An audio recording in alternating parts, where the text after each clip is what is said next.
jogo que o Santos, desde 2016, jogava uma final de Campeonato Paulista, e agora voltando à final do Campeonato Paulista. Então eu queria que o Jean falasse um pouco o que ele viu desse jogo, dessa vitória de 3-1 do Santos. Então, no começo eles mandaram um ataque Vasco, que é se posicionar todo mundo na linha e dar a partida e corre todo mundo pra frente e chuta pra frente. Tem vários times que fazem isso, que não é só Vasco, tem uma galera que faz isso. Mas aí começou com o Vasco. A gente tem que dar crédito pra quem precisa de crédito, né? Tá certo. Então, jogada Vasco, muito bem ensaiada. O Santos, cara, eu não sei se o Santos surpreende ou se o RB que decepciona, cara. Sinceramente. Mas o Santos fez um bom campeonato paulista. Se continuar desse jeito, acho que tá bem, assim, vai ser campeão. Mas eu acho que não é o favorito para ser campeão. Ele já tá na final, mas não é o favorito para ser campeão. Mas tudo pode acontecer, né, isso, cara? A gente contando que o Palmeiras passe.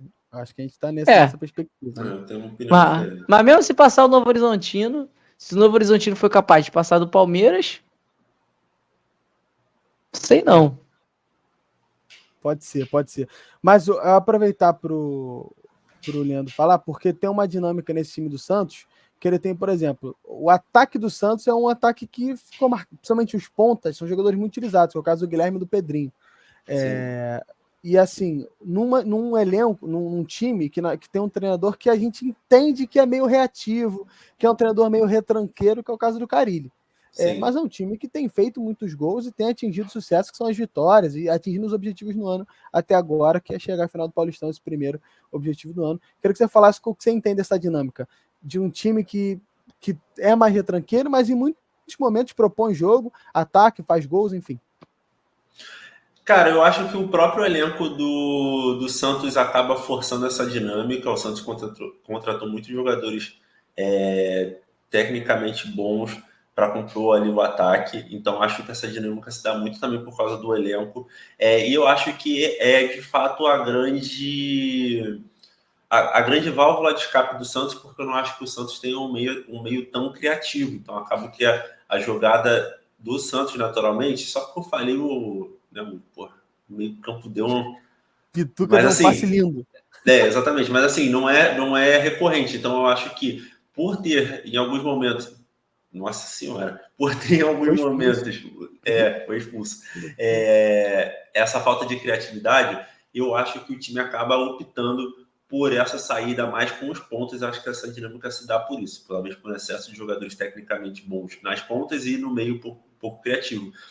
Eu vou discordar do Jean quando ele fala que acha que o Santos não entra como favorito. Eu não acho que o Santos entra como morto nessa final.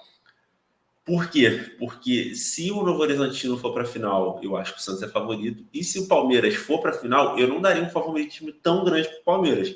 Lembrar que o Santos começou muito bem o campeonato, oscilou no meio, mas no confronto entre os dois times, o Santos venceu a partida, venceu o clássico, que muito tempo não vencia. Então, contra o Palmeiras pode ser que não seja o grande favorito, mas também não acho que vai ser um peso morto. Se for contra o Novo Horizontino, acho que já passa a ser favorito. Então, e aí também a preocupação com o RB Bragantino, que eu acho que vem fazendo um péssimo campeonato. Cara, acho que Bragantino, quando chega na hora que tem que ser, ele não entrega. Não é, exatamente. Ele é um Cudê Futebol Clube. Acho que o Bragantino, acho que ele passou pelas condições apresentadas ali do campeonato, mesmo assim, do regulamento do campeonato, e ele é um time... E por ter um time mais qualificado que a maioria dos outros times, pô. Exatamente, competitivo e tudo mais, mas assim, falar que o Bragantino jogou um bom futebol, como a gente vê o Bragantino jogar em alguns momentos, eu não acho que isso foi apresentado nesse momento. Eu acho que faltou, acho que o Bragantino ele tem isso em todos os momentos que foi pedido um pouco a mais do Bragantino. Numa final do Sul-Americano, ele perde o Paranense. No Campeonato Brasileiro, que ele vai muito bem, ele perde força. Num confronto de pré-libertadores, que entre dois brasileiros, que ele não podendo chegar a uma final de Campeonato Paulista, ele não consegue. Eu acho que falta no Bragantino esse estigma de tipo, chegando lá, ele trava, ele deixa a desejar. Mas o que esse time mete de golaço, né, também? Caraca, golaço, parece que o Bragantino só faz golaço, cara. Golaço. E assim, esse time do Santos, um pouco do que o Leandro falou, acho que os dois volantes são muito importantes para dar essa dinâmica, né? O Pituca e o João Schmidt são jogadores que podem se botar como os dois principais jogadores do Santos nesse início de trabalho. O Juliano é um jogador que faz falta, estava machucado e tal, voltou, até fez gol, mas se fosse dizer quem são os jogadores que fazem essa diferença para, de fato, municiar os pontas que têm sido, né, dos principais válvulas de escape, eu acho que são os volantes do Santos que estão fazendo a diferença. E eu queria também deixar como ponto positivo do Joaquim, o zagueiro, né, que faz o primeiro gol. Com esse lance, o cara foi expulso, o Santos tomou um sufoquinho no final por causa disso. Mas eu queria falar um pouco do Joaquim, porque é um zagueiro que está indo muito bem no Santos, interessou o Flamengo, interessa ao Atlético Mineiro. O Atlético Mineiro já está oferecendo jogadores para trocar. Então é um jogador que provavelmente não vai ficar no Santos durante muito tempo e tem sido um destaque nesse início de temporada também da equipe do Santos. Posso fazer um destaque também positivo do Santos, que vai para a torcida? Claro. A torcida então, eu ia falar sobre a torcida, mas... você quer seguir? Pode seguir. Não, fala você, porque depois eu completo. Não, legal. Assim, a torcida do Santos que fez o maior público da Neoquímica Arena e já tinha feito, eu acho que ainda é o maior público do Campeonato Estadual, que foi quando o jogo foi no Morumbi. Enfim, a torcida do São Paulo é uma torcida que vai muito ao estádio. Fez o maior público da Neoquímica esse ano, por exemplo. O Corinthians jogou lá.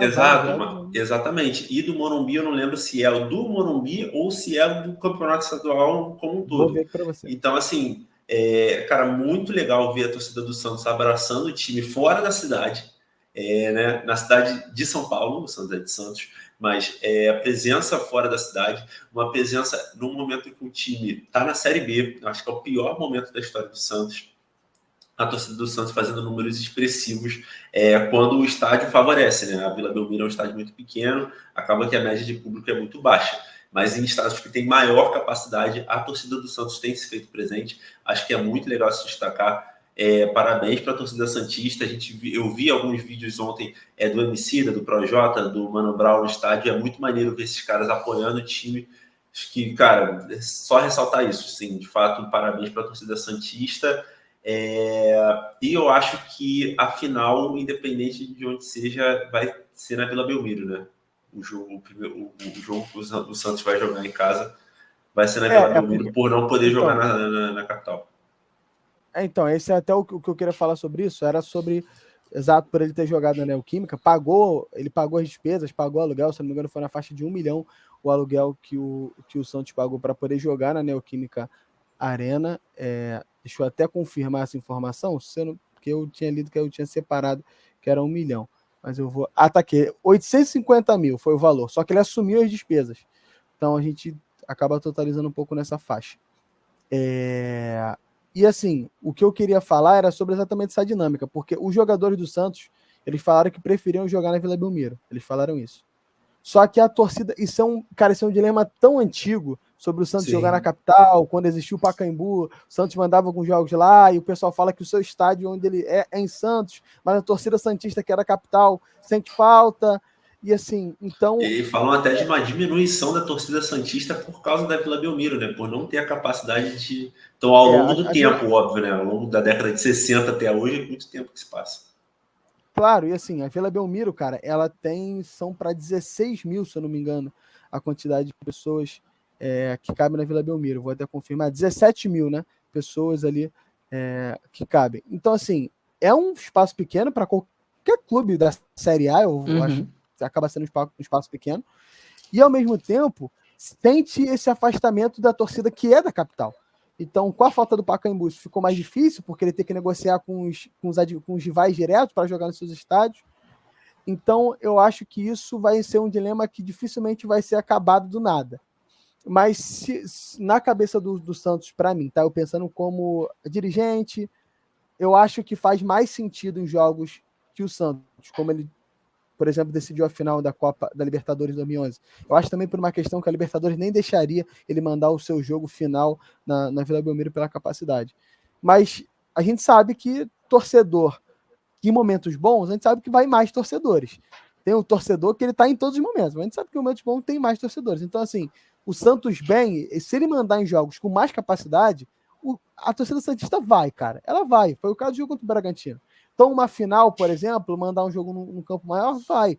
A gente entende que não é o campo do Santos, não é. Isso é um problema, eu concordo também. Mas eu acho que, assim, a torcida santista que fica bolada com o fato do Santos mandar o jogo na capital, não deveria. Que, no final, pro clube, eu acho que é melhor. Em questão de renda, em questão de visibilidade. Também. Entendeu? Mas eu entendo o torcedor que tem aquele lance de não estar jogando no meu estádio, onde eu tô perto. Tal. Eu entendo, eu não tô falando isso. Só que eu acho que ele pode pensar um pouco fora da caixa e pensar que não é um problema tão grande, porque traz coisas boas pro Santos também. Entendeu? Era até uma coisa que eu queria falar. Assim, porque eu acho que é importante, né? Para a torcida santista pensar um pouco diferente disso. Dá até uma grandeza, assim, o Santos já é gigante, mas você vê o estádio lotado com a torcida, é difícil, até porque a Vila Belmiro, até para quem está assistindo, não dá a sensação de um estádio cheio, porque ela é cheia de vidro, cheia de camarote, cheia de, sabe, quando você vê a magnitude da torcida no estádio amplo, passa uma imponência diferente também. Sim, sim. Bom, eu queria aproveitar para falar das nossas redes sociais. Você que está aqui com a gente, por favor, não esqueça de seguir a gente em todas as redes sociais, que está passando aqui embaixo. Também você que está ouvindo a gente no Spotify, você que está ouvindo essa voz aveludada, né? Porque, para quem não sabe, o Na Prancheta, além de estar no Instagram, no TikTok, no Twitter, no YouTube e no Threads, também está no Spotify. Então, você que está aí, não consegui ouvir vídeo no YouTube, eu gosto só de ouvir, vou lá no Spotify, enquanto eu estiver indo trabalhar, no trem, no ônibus, vou ouvir os caras. É ou não é verdade? Você pode chegar a ouvir a gente, tá no Spotify também. E, obviamente, segue a gente lá no Spotify, responde a nossa